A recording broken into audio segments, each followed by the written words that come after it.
Hello, everybody, and welcome back to another episode of Grace Covenant Chats, brought to you by Grace Covenant Church here in Philadelphia. I am your host, Caleb Watt, here with my fantastic co-host, as usual, Pastor Doug. P. Doug, how are you doing today? I'm doing well, Caleb. How about yourself?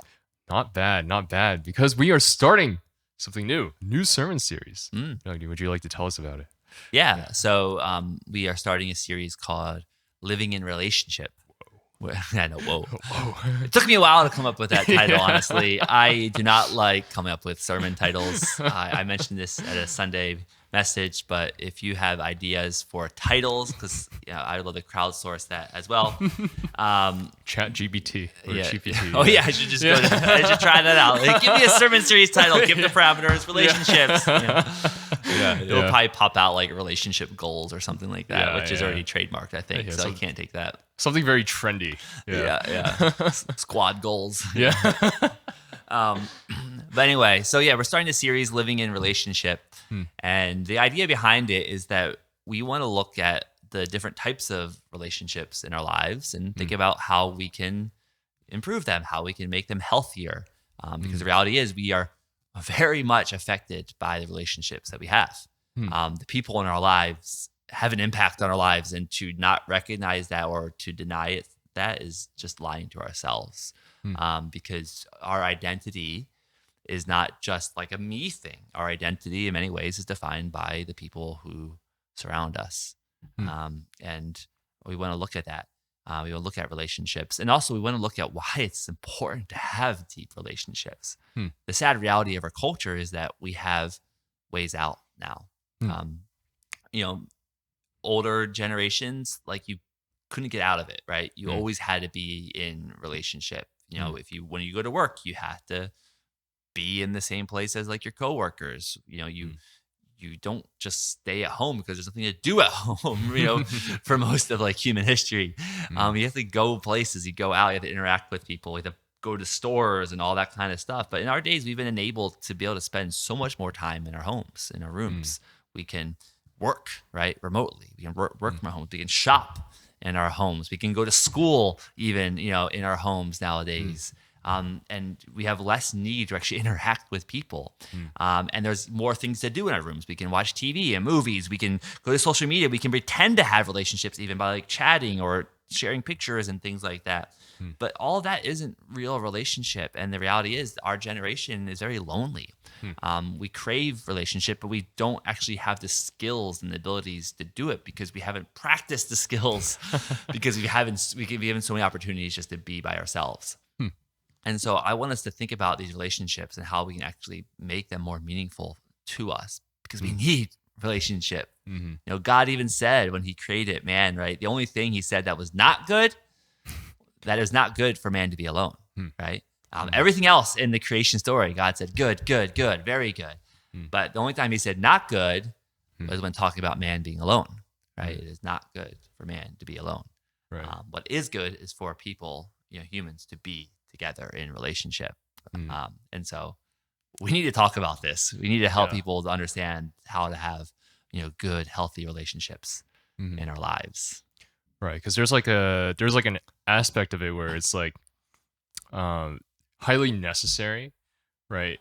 And so people are seeking for like the deeper sort of like more maybe life-giving might be even the term, right? Relationships, but also there's like almost like a practical element to it where it's like, we need to learn how to be intentional with it. Yeah. Or we need to learn how to like even sometimes in a sense like properly approach it or handle like certain situations that could come up in relationships because I mean that's that's a scary part of it, right? Yeah. So you want to talk about some of the relationships in your life, Pastor Doug? Yeah. Since you touched on that in our promo video. Oh man, you make me be a little vulnerable. No. Yeah. But one thing I mentioned in the promo video for this series was that I've heard it said many times, different people, that we are the average of the 5 closest people to us, right? If you look at the 5 people that are closest to you in your life, you are probably somewhere in the middle of that. And usually what they say is that therefore you should be selective about, right, who is in your life, who you allow to have such proximity to you, because if it's someone who's not like who you want to be, if it's not someone you want to be like, you're probably going to become a little more like them, even if you don't want to be. Mhm. But I think on the flip side, though, we don't want to just think of it like in a negative sense. We also want to think of it in the positive sense, in such that like, how can we make these relationships actually better, so that it actually does change us in like good ways. Mm. So yeah, but for me, I think the people who are closest to me would be one, my wife Cindy, right? Obviously, we spend a lot of time Ooh, together. We check off live a together. box right there. Yeah, we live together.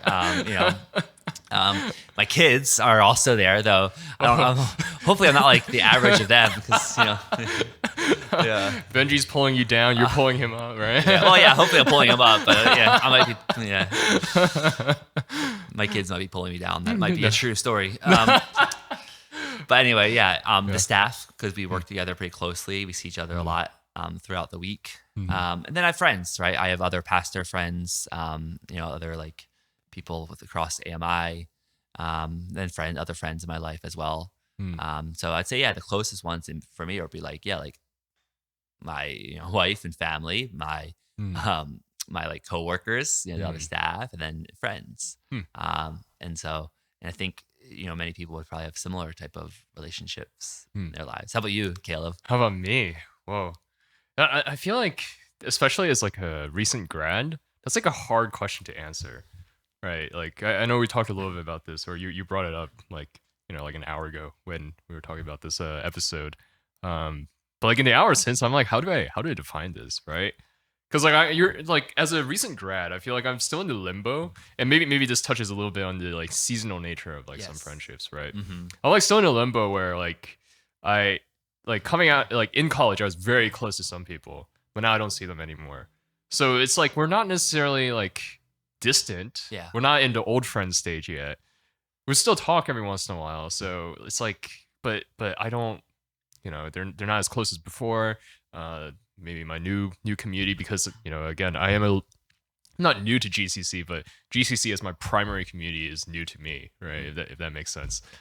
Because in college I was more involved with another ministry on Penn's campus, and so it's like, yeah, there's like old friends who are here now, they're like kind of like fading a little bit out of my life, and the new friends who are slowly fading in, and then like the upper echelon almost of friends, right, still hasn't completely filled out yet. But I mean, since I feel like there's like one or two people, like I have a friend that I meet very consistently, like on Wednesdays, who was my first podcast host ever. Is Tommy. A little history here. Yeah. So I will name drop Tommy because we've been close for a long time. But it's like, I mean, thinking about like the idea of like friends being the average of your friends, I mean, like that's certainly something that like, or maybe it's not even like average of friends, right? Average of like the people that you're in close proximity of, Yeah. right? Because Not that just sounds friends. like what you're saying too, right? Like you're in close proximity with staff. Not that I don't think you're friends with us. We're not Doug, friends. but- No. we just work together. Yeah, but I You remember need boundaries. in life. working relationship. Yeah, but I remember in college, like living in a house full of people, it's like you pretty quickly adopt a lot of their ways of thinking, right? And I mean, like you're totally correct in saying that it's not just always negative, right? Because for me, it was an experience of like, oh, we're all like thinking about the word together, or like scripture, and then it's like very eye-opening in a lot of ways, because I'm thinking about it a certain way, and this friend is thinking about it a different way, and then we're all like just always talking about it, right? It's like very, very sweet moments. But yeah, I don't know. But that's very seasonal, right? That only happens in college. It's not happening to me now. So yeah, very, very, very pertinent topic, Peter. Yeah, for sure. And I think it's important actually when we go about talking about relationships is recognizing the seasonality of them, because certain relationships do have seasonality. For example, parents. Our relationship with the parents is most strong when we are young, when we're kids, right? When we're living with them and they're raising us.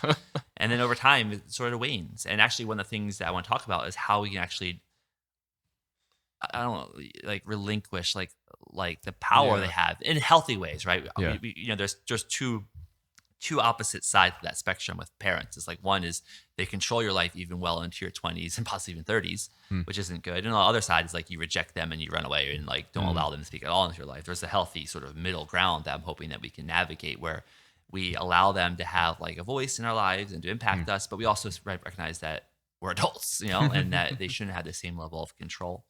And then especially as you think about marriage, marriage should be a relationship that ramps up. You should see actually a relationship between your marriage having more impact in your life versus your family. And honestly, that's an area I've seen a lot of struggles with, like engaged couples and things like that, is that they have to learn how to let go of the weight of family in their lives and more so allow the weight of their partner to have more in their life, right? The leave and cleave. Yeah, exactly. The leave and cleave. It's a hard thing. And it's, again, so that's part of the seasonality of it. However, the one thing is, though, the sad reality is that I've noticed when someone talking about this idea of seasonality of relationships is that friendships are often highest during like childhood years and maybe like early, or early adulthood. And then it starts to go down. But I think the one type of relationship that should transcend any season would be friendship. Obviously, we have different friends in different seasons, right? It may change, but we should always have friendship. And that's actually why we're actually going to be spending 2 weeks talking about friendship. Whoa. And every other relationship 1 week. I know, right? Okay. Because Peter, friendship is the one that actually sort of is like the bedrock in many ways of our lives, right? If I would counsel someone who's thinking about marriage, but they don't have strong friendships, maybe they're not ready for marriage, right? Friendship in many ways is really foundational to our lives. And again, especially as Christians, because we need to have people who we are being held accountable to, people who know us, who are able to speak into our lives, people who walk with us and encourage us. And if we don't have that, or if we expect our wife to be that, right, that's not, or our husband, right, to be like that, right, that's not good, right? We need friendship in our lives. Obviously, our wife or our husband or spouse can be our friend, but they can't be our only friend. And so friendship is so key, and it should transcend the full duration of our lives. Right. I remember on the topic of friendship, I remember like a Keller sermon where he was like talking about, it's always a Keller sermon with me, right? Where he's like, friendship's like maybe the only relationship in our life where there's like, you're just like together without like, maybe, I wouldn't say like agenda. I forget the exact word that he used, but there's like some like overarching thing, right? Like you're invested with your romantic partner because you have currently like romantic feelings, or like you made a covenant if you're married and stuff like that. Your parents always going to be your parent biologically, right? Whether you want them to or not, right? And you'll always be their child. You'll always be your sibling's sibling, right? But like friends are like one of the few, or like maybe the only relationship where you like choose the person or like choose the people, and like it's like there's no like overarching thing. Yeah. Like, maybe there's like an activity or like an overarching goal, but like at the end of the day, there's like the force pulling you together is maybe not quite so like from on high. So I think friends are friends are a very interesting topic. Friends are an interesting topic, and I think that's very relevant for a lot of YAs, a lot of college students, and it should be relevant for anyone, any age. You're right. That's your point. It's very relevant for 40-year-olds too. There's many people in their 40s and 50s, who are very lonely in their families because they don't have friends. Yeah. And I think actually there was an article recently. I can't remember where it was, Atlantic or something. And it's talking particularly about like men, like older, like like I think it was saying like men particularly. There's like an epidemic of like loneliness, and it gets like worse and worse as they get older. And it becomes a sad reality if like, there's people who are just really lonely by the time they're in their like 40s and 50s, and they realize they don't, apart from like their wife, and maybe or they maybe even then they've grown distant from them too. Yeah. So we want to start now because it actually will. The better we can have healthy friendships now, the better our lives will be into the future. Sure. The better everything will be. Better our marriages will be in the future. Or better our parenting will be in the future. Like everything will be better if we can have like deep friends when we're a little younger. I like that, P-Dog. You have any other concluding thoughts well, to kick off this sermon series? Yeah, hopefully people come and learn about what these relationships are and how we can go about them in healthy ways. All right. Well, you heard it here first. So if this does not intrigue you, or if this has intrigued you, please check us out on Sundays, either here on YouTube or in Meyerson in person on Penn's campus for this new sermon series on relationships, which our very own Pastor Doug will be preaching us through. Thanks, P-Doug. Yeah. I love your thoughts. And there's going to be so many podcast episodes on relationships now, too. So look forward to those as well. If you're new here, we are Grace Covenant Church in Philadelphia. Go check us out at philly.gracecovenant.net. And thank you so much for spending some time with us today. And we will see you next time.